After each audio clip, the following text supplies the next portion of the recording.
warahmatullahi wabarakatuh.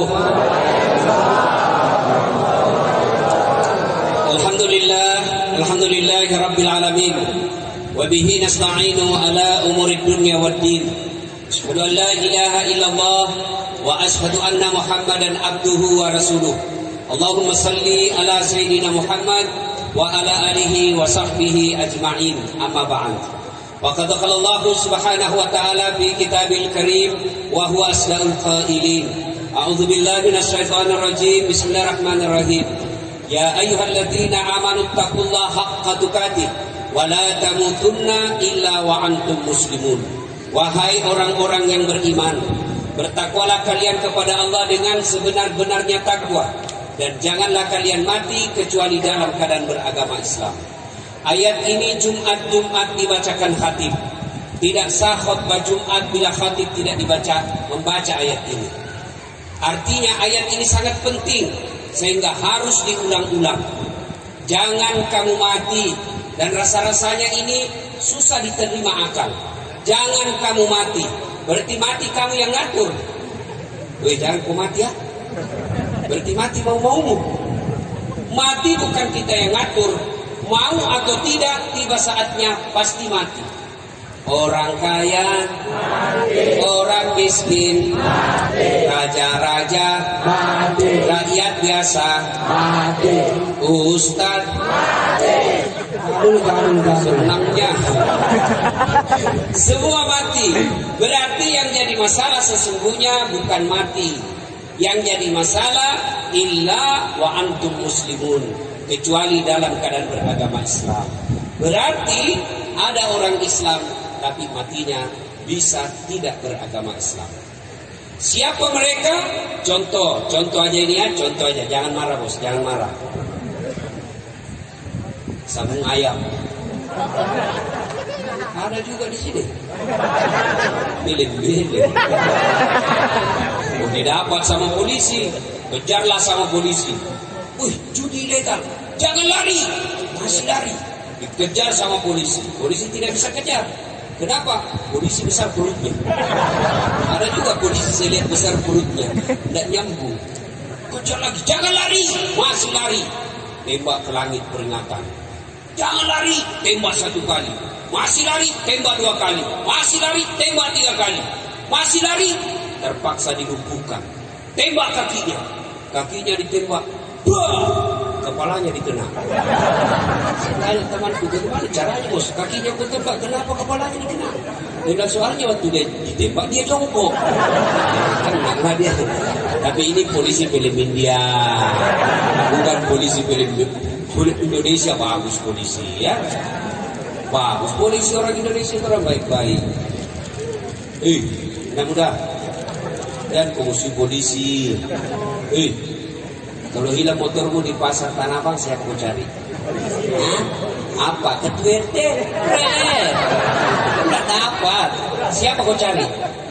Polisi. Yo, ibu-ibu, suami dibunuh, anak gadis diperkosa, harta dirampok, ibu rekam, tahu pelakunya, daftar ke polisi. Tolong Pak Polisi, kejar pelakunya, ini orangnya. Apa kata polisi? Mohon maaf, baru saja polisi bubar.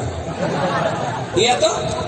Saya pergi ceramah, macet mobil, nggak bisa maju, nggak bisa mundur. Baca surah Yasin, sudah 2 kali hatam, nggak goyang-goyang mobil. Begitu datang polisi lalu lintas, selesai. Makanya jangan musuh polisi. Pun kalau ada polisi minta uang di jalan, itu polisi film India. Kau melanggar, kau ini rambu-rambu. Saya lihat Pak, kenapa kau langgar? Saya lihat Bapak. Kenapa kau lihat saya? Bapak sembunyi di tikungan. Ini polisi film India. Ini bisa ceramah kita ini bisa berjalan dengan baik karena ada polisi yang temani kita. Coba kalau tidak ada polisi, datang semua preman rampok ibu di pasar Tanah Abang. Siapa yang melindungi itu Bapak? Polisi. Maka jangan musuh polisi. Doakan saja kalau ada yang suka minta-minta di jalan, mudah-mudahan dapat hidayah. Siapa lagi yang bisa mati dalam keadaan kafir? Siapa?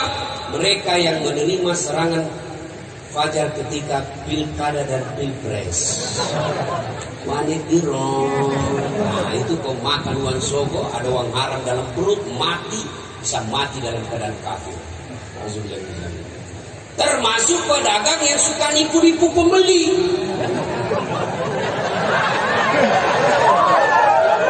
Bos, ini gaspol atau rem-rem? Gaspol. Ini dipasarkan banyak bukan tipu. Asli benar, pakai sumpah lagi, demi Allah asli. Sampai saya di kampung palsu. Ajar ini pedagang seperti ini. Yang ketawa saya suruh sini. Wih bos, wih, bagaimana hidupmu berkah? Coba lihat kasihan. Anak dari kampung, dia tabung duitnya itu 50.000 per bulan. Tabung cukuplah duitnya 400.000. Dia minta kepada bapaknya dibelikan tas sekolah yang bisa tahan sampai di SMA. Dia pergilah bapaknya beli di Tanah Abang. Asli ini bang, asli. Demi Allah, 4 bulan rusak.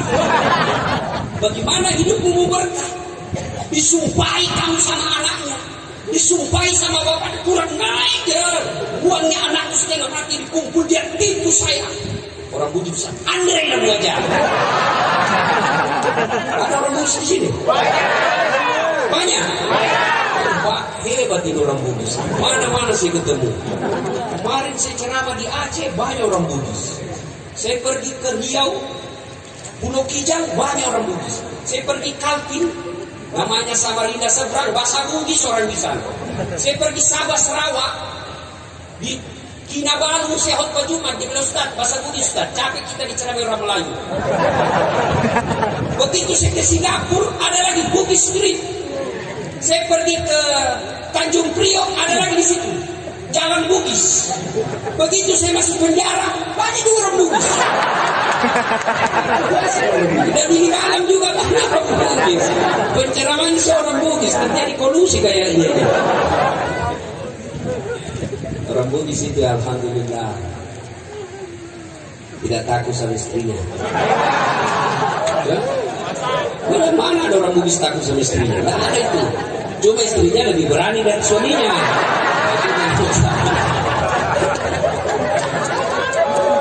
Wa qala idzan bismillahirrahmanirrahim. Ya ayyuhalladzina amanu udkhulu fis-silmi kaffatan wa la tattabi'u khutuwatis syaitan innahu lakum aduwwun mubin. Wahai orang-orang yang beriman, masuklah engkau ke dalam Islam secara sempurna dan janganlah engkau ikuti langkah-langkah setan, karena sesungguhnya setan itu musuh yang nyata bagi kalian. Musuh kalian bukan ulama, musuh kalian bukan polisi, musuh kalian bukan STM, musuh kalian bukan pemerintah, musuh kalian adalah setan, di mana setan itu musuh yang nyata bagi kalian, kata Allah. Ketika Bapak Ibu menerima informasi dan undangan tentang acara ini, setan akan menggoda kita. Gak usah kau datang, capek baru kau tutup toko, capek lebih kau pulang tidur. Itu setan menggoda kita. Alhamdulillah Bapak berhasil mengalahkan setan sehingga bisa datang di tempat ini. Apakah setelah duduk mendengar ceramah ini setan putus asa? Tidak, dia goda lagi kita. Gak usah kau dengar ceramah, pegang HP-mu. Maka orang yang pegang HP-nya itu kena godaan setan. Sudah ceramah masih setan itu HP-mu, mengalihkan perhatian. Selama kau pegang HP pasti kau tidak dengar ceramah saya. Yang punya HP sudah dikasih tahu bahwa pegang itu masih godaan setan, masih dipegang, maka bukan lagi kena godaan setan, kau sudah jadi setan silakan. Woi, simpan dulu HP-mu. Ibu-ibu yang pegang HP selama saya ceramah, saya doakan suaminya kawin lagi.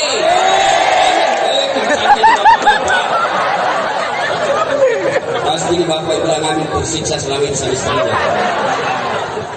Sampai dia bilang, ada bapak-bapak masuk surga, sudah mau masuk surga, tiba-tiba dilihat istrinya dalam surga, dia bilang Tuhan tidak jadi nih, saya dapat neraka lagi kalau dia. Simpan dulu HP-nya, simpan dulu. Saya tidak mau ceramah kalau ada siaran langsung. Boleh minta tolong tidak siaran langsung? Boleh? Kalau mau lihat rekamannya nanti ada di channel saya. Jernih gambarnya, suaranya jelas. Selesai nonton jangan lupa like and share. Oh, saya serius. Kalau bisa jangan ada secara langsung. Boleh? Boleh? Saya perlu jelaskan kenapa. Saya ini dokter di bidang media massa. Saya pelajari itu soal media massa. Saya keluar negeri sekolah soal itu. Setelah saya analisis, ternyata di Indonesia ini ada orang yang cari nafkah, cari duit, memberi makan anak istrinya, ngisi perutnya dengan cara apa? Membuli ulama. Caranya apa? Ketika dia cari siaran-siaran langsung, ada keselio ngomong, dia share. Dan biasanya kalau siaran langsung begini, kita keselio. Contoh paling akhir, guru kita Ustadz Abdul Somad. Siaran langsung ditanya, Ustadz, bagaimana hukumnya main catur? Beliau akan jawab, haram apabila azan berkumandang kalian masih main catur. Haram apabila azan berkumandang kalian masih main catur. Tapi dipotong itu azan. Akhirnya yang kedengar haram main catur. Disebarkanlah itu, maka marahlah seluruh pemain catur termasuk pelatihnya. Dari Sabang sampai Merauke. Saya juga ditanya, Ustaz bagaimana hukumnya main catur? Haram. Serius, haram. Kenapa bisa? Karena kau bunuh Perdana Menteri sama Raja. Mana bisa benar kalau tidak mati Perdana Menteri? Simpan dulu HP, simpan. Ibu-ibu simpan dulu, sebentar selfie. Ada juga ibu-ibu orang lagi ceramah sibuk selfie. Saya dijadikan background. Kita pot bunga. Coba deh ibu-ibu nanti selesai ceramah dikejar lagi kita itu. Ustaz selfie. Ini yang paling saya tidak senang. Orang capek ternyata disuruh senyum. Selfie Ustaz. Kalau tidak dilayani, dia ada status lagi. Sombong dan Makassar. Dan dia ingat sampai mati. Masa diladai. Nah, Ustaz kabur. Ustaz bilang Ustaz dalam hati itu bukan HBmu kabur, mukamu memang yang kabur. Simpan HP dulu bisa? Insyaallah ya. Wa qala idan bismillahirrahmanirrahim. Innallaha wa malaikatahu yusholluna 'alan nabi. Ya ayyuhalladzina amanu sallu 'alaihi wa sallimu taslima. Sesungguhnya Allah dan para malaikatnya bersalawat kepada Rasulullah Muhammad SAW. Maka wahai orang-orang yang beriman, bersalawatlah kalian kepada Rasulullah dengan sebaik-baik salawat. Suatu kali Nabi lagi duduk-duduk dengan malaikat Jibril. Nabi lalu melihat ada malaikat 1 juta jari-jarinya. Berapa jari-jarinya, Dek? Berapa? 10. Kau cacat itu kalau kau bilang 10. Ada kaki tuh 20. Ini malaikat 1 juta jari-jari depan. Nabi kagum, wahai Jibril, malaikat apa itu? Banyak benar jari-jarinya. Itu malaikat mencatat air ketika hujan. Nabi bertanya, wahai malaikat, kau mampu mencatat air ketika hujan? Ya, ku catat yang jatuh di laut, ku catat yang jatuh di gunung, ku catat yang jatuh di darat, semua aku catat. Satu yang tidak bisa ku catat, ya Muhammad. Apa gerangan? Lebih banyak jumlahnya dari air hujan. Apa? Ketika umatmu berkumpul di pelataran masjid. Tahu namanya? Nah itu. Lalu mereka berselawat bareng-bareng kepadamu. Saya tidak bisa mencatat betapa banyak pahala yang Allah turunkan di tempat itu. Maka ketika berkumpul seperti ini jangan sia-siakan. Mari selawat bareng-bareng, karena dengan selawat bareng seperti itu Allah turunkan keberkahan yang luar biasa di tempat ini. Maka saya mau ajak berselawat bareng-bareng. Bisa? Bisa? Saya mau dengar mana lebih kencang suaranya pedagang perempuan dengan laki-laki. Bisa? Nah, jenis kelamin laki-laki diam dulu. Ibu-ibu ayo ikut sama saya Bu. Yuk Bu. Sholatu ala toha sulillah sholatullah ala yasin. Ya itu bukan keras bos, itu namanya syahdu. Suara begitu yang kasih nafsu kita. Di telepon. Makanya Bu, ibu-ibu terutama yang janda. Kalau ditelepon sama suaminya orang jangan bikin syahdu suara. Assalamualaikum Ibu. Waalaikumsalam. Mana semuanya orang nafsu? Lagi di mana ibu? Di rumah aja Pak. Lagi ngapain? Bareng-bareng dong. Tugas tuh. Assalamualaikum. Waalaikumsalam. Lagi di mana ibu? Di toko. Lagi nggak? Kenapa kau tanya? Di teleponnya lagi besok. Ini mana ibu sana? Caleda. Ibu-ibu diam, kita dengerin bapak-bapak. Ayo anak muda, bareng-bareng, keras, kencang ya. Salatullah, salamullah, ala toha rasulillah. Salatullah, salamullah, ala yasin habibillah. Semua perempuan, tawassalna bismillah wa bil hadi rasulillah wa kulli mujahidin lillah bi ahlil badri ya Allah. Alhamdulillah, terima kasih ibu bapak, saudara-saudara sekalian, beristimewa guru-guru kita yang ada di tempat ini, yang insya Allah dimuliakan dan dirahmati oleh Allah Subhanahu wa Ta'ala. Minta tolong dijawab dengan jujur. Ada pedagang di sini? Angkat tangan. Pedagang. Siapa pedagang? Oh. Ada yang mau dagang rugi? Ada yang mau rugi dagangannya? Pasti orang beda-beda gitu kalau gitu. Ada yang mau untung? Oh, semua pedagang mau untung. Tidak satupun manusia yang berbisnis mau rugi. Semua mau untung. Tapi selanjutnya semua yang untung belum tentu jauh dari azab Allah. Ada orang berdagang satu hari dapat 5 juta, untung dia, tapi belum tentu jauh dari azab Allah. Ada orang untung 10 juta satu minggu, 20 juta dia dapat satu minggu, tapi belum tentu terbebas dari azab Allah. Tapi ini pedagang, sudah dagangnya untung, sudah dagangnya tidak rugi, jauh lagi dari azab Allah. Siapa mereka? Inilah yang kita akan jawab pada taklim kita kali ini.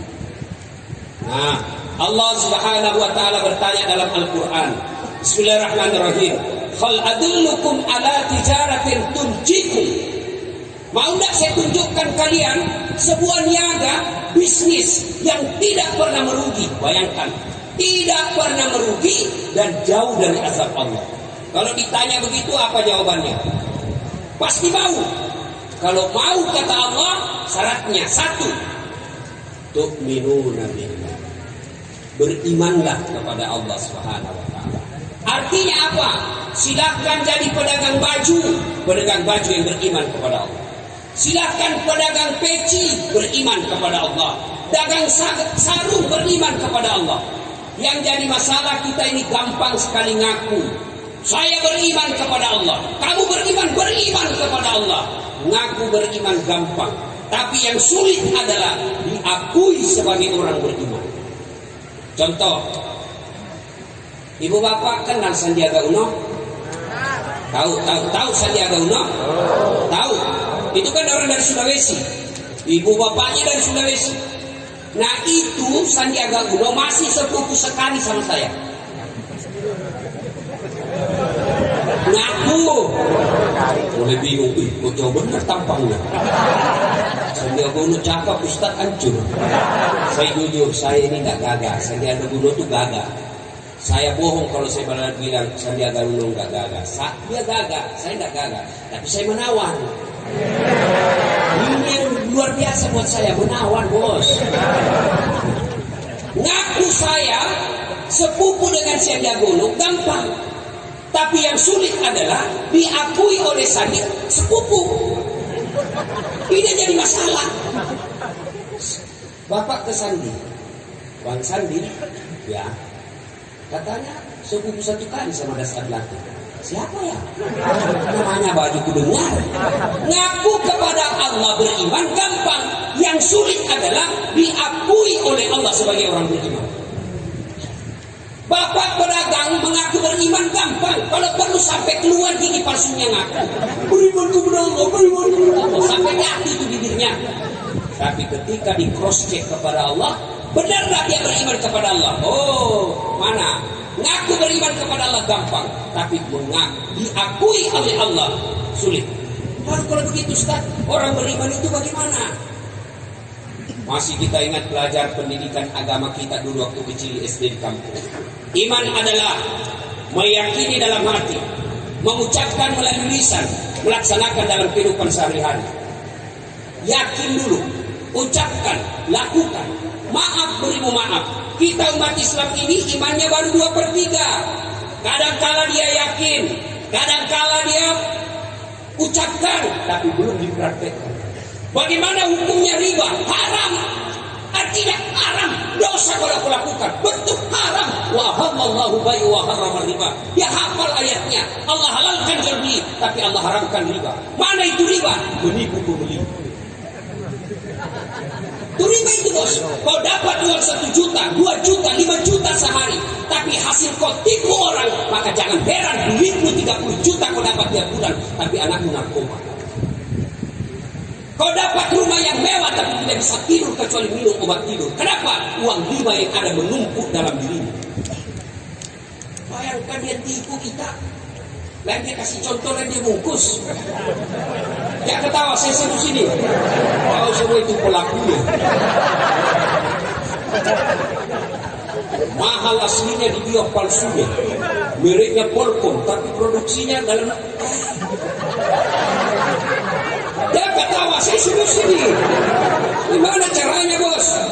Mereknya Levi's, tiba-tiba apa ini bos? Demi Allah, kalau cara gini kalian berdagang, jangan heran begitu kau pensiun, habis semua untungmu itu hanya untuk cuci darah. Siapa suruh undang kak? Gas,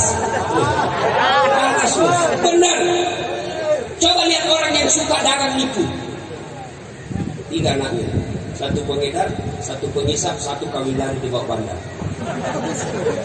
Banyak duitnya, memang banyak duitnya, tapi tidak ada bisa dia makan. Duitnya 7 miliar, dilarang makan nasi. Apa enaknya 7 miliar dilarang makan nasi? Saya pernah diundang ceramah ke Milan. Tahu Milan? Tahu Milan? Hah? Itu Bekasi lurus-lurus di mana?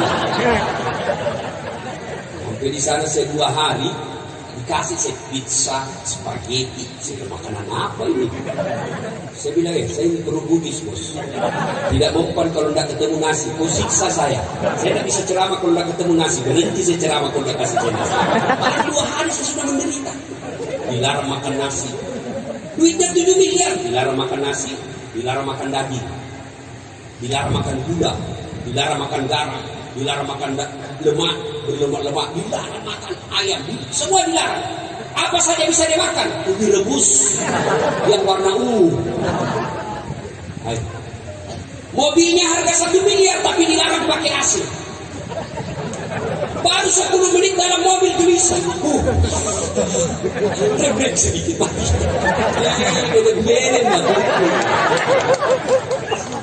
Itu kalau bapak ibu dagangnya nipu pembeli, apa tidak sakit hati pembeli kita pak? Jauh-jauh dari Sulawesi Selatan, duit susah dia dapatnya. Dia tabung bertahun-tahun, modal usaha nantinya. Dia pikir yang dia beli asli ternyata sampai palsu. Maka sepanjang hidupnya disumpahi penjualnya. Gimana hidup kita mau berkah kalau hidup kita semua sumpahi kita sama pembeli? Tiap hari 4 pembeli kita, tapi semua menyumpahi kita. Gimana hidup kita mau berkah? Tapi lihat orang yang jujur dalam berdagang. Barangkali untungnya tidak seberapa, barangkali mobilnya tidak mewah, barangkali rumahnya pun sederhana, tapi hidupnya tenang, anak-anaknya bisa menjadi anak-anak yang bermartabat. Pedagang penipu, suaminya selingkuh, istrinya membalas. Tiba-tiba minta maaf suaminya, maafkan saya. Kenapa Pak? Saya gila. Waktu saya ke Kalimantan dulu, gagal. Saya gila, ada perempuan mirip betul sama ibu. Maafkan saya. Jadi saya selingkuh, maafkan saya. Saya gila. Dia bilang sini nggak apa-apa, pasti maafkan kau. Begitulah manusia biasa. Kadang-kala memang kita tidak maafkan karena sudah bulan lalu seminggu. Ini kalau barang yang membentuk dalam diri kita adalah barang-barang haram. Lalu bagaimana berdagang orang-orang beriman itu? Mereka akan seperti Rasulullah. Ya Muhammad, berapa harganya ini kainmu? Apa kata Nabi? Khadijah memberiku 10 dirham. Kau mau beli dengan modal? Boleh. Kau mau kasih saya untung? Silahkan. Kira-kira ada di tanah abang begitu? Hah? Ada? Ada? Nah, maka jangan heran, wajar ketika kita sholat tidak bisa khusyuk. Kenapa makanan ikut mempengaruhi tingkat kehusyukan kita? Kalau kita selalu mengkonsumsi barang haram, maka hati kita jadi keras. Apa hubungannya, Ustaz? Tidakkah orang yang lembut hatinya itu ketika dia tahu barang salah, dia tidak akan lakukan. Tapi orang yang keras hatinya, qaswatul qalbi, dia tahu salah, dia tahu haram, tapi dia lakukan terus, maka itu membuat hati bapak menjadi keras, dan wajar bapak sholat tidak bisa khusyuk. Allah.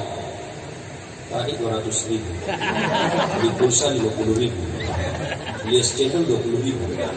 Mana ini 20 ribu? Allah, di mana sih? Allah, masih dicari. Akad ketiga belum dia dapat. Begitu rakaat keempat, assalamualaikum. Oh, di bawah dompet. Itu bapak ibu berdagang. Dagang yang baik itu yakin, dia ucapkan, dia lakukan dalam kehidupan sehari. Bagaimana hukumnya pakai jilbab? Wajib. Apa artinya? Dosa kalau kau tidak lakukan. Kenapa belum pakai jilbab? Ya sudahlah, saya masih gadis. Nanti kalau pakai jilbab tidak ada yang senang saya. Itu orang beriman. Dia bukan cuma yakini, diucapkan, dilakukan. Itu menurut arti iman secara etimologi. Nah sekarang bagaimana orang beriman? Karakternya menurut Quran. Bismillahirrahmanirrahim. Innamal mu'minuna alladzina idza dzukirallah wajilat qulubuhum. Orang beriman itu apabila, dengar, orang beriman itu apabila dia dengar nama Allah bergetar hatinya. Apa yang disebut bergetar hatinya? Nah, contoh paling sederhana. Adik-adik, bapak-bapak pernah jatuh cinta? Ya memang kok belum disunat. Nah, pernah jatuh cinta? Oh, kalau saya bukan pernah, sering. Itu kalau orang jatuh cinta seperti saya, jangankan saya lihat mukanya, dengar aja namanya. Dia bilang orang di Makassar, Dundung Gled. Apa itu dumba-dumba gleter? Saya dengar saja namanya, sudah bergetar hati saya. Fatimah, nggak suka ada ini. Siapa yang sebut pacarku? Coba lihat, orang kalau dicinta, jangankan lihat wajahnya, dengar aja namanya sudah menenangkan kalbu. Kenapa? Karena itu dicinta. Tapi apabila disebut namanya Allah, mampu menggetarkan hati kita, itu baik. Tapi kalau tidak, berarti iman kita belumlah seperti yang Allah miliki. Bagaimana nama Allah mampu menggetarkan hati kita? Allah kita permainkan nama-namanya. Mana disebut mempermainkan nama Allah? Dia pakai sumpah dalam berdagang. Asli enggak? Demi Allah. Betul. Wallah. Kau permainkan nama Allah. Kau datang pengajiannya, insya Allah. Kayak 17 tahun di Mesir. Insya Allah. Ketemu besok ya. Kenapa kau tidak datang pengajian? Saya kan bilang insya Allah.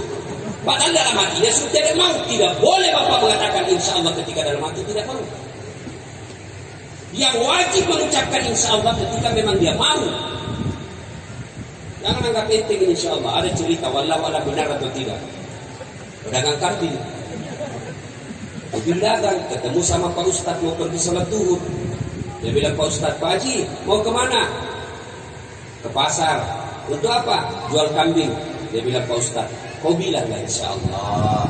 Apa insya Allah? Itu pasar sudah dekat. 4 kali selompat sudah sampai. Ya aku tak kabur. Kau bilang insya Allah. Apalagi insya Allah ini sudah dekat. Dia nak pergi berlalu. Pak Ustadz, pulang sholat duhur, ke sholat asar, pulang sholat asar, ketemu lagi. Pak Haji, dari mana? Ternyata setelah sampai di pasar terjadi kebakaran, Pak. Terbakar semua pasar, termasuk kambingnya. Di pedagang tadi. Pulang, Assalamualaikum Pak Haji. Waalaikumsalam. Mau kemana Pak Haji? Insya Allah habis kambing terbakar. Apalagi sudah insya Allah sudah habis. Ya, maka kalau berjanji insya Allah. Tapi tidak boleh memperkai namanya Allah, tidak boleh mengatakan insya Allah kalau memang dalam hati tidak mau. Lebih jujur. Datang pengajian sebentar mainlah. Saya mau sekali tapi ada sepak bola.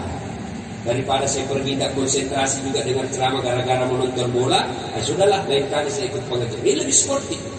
Jangan mengucapkan insya Allah ketika tidak mau. Yang kedua, yang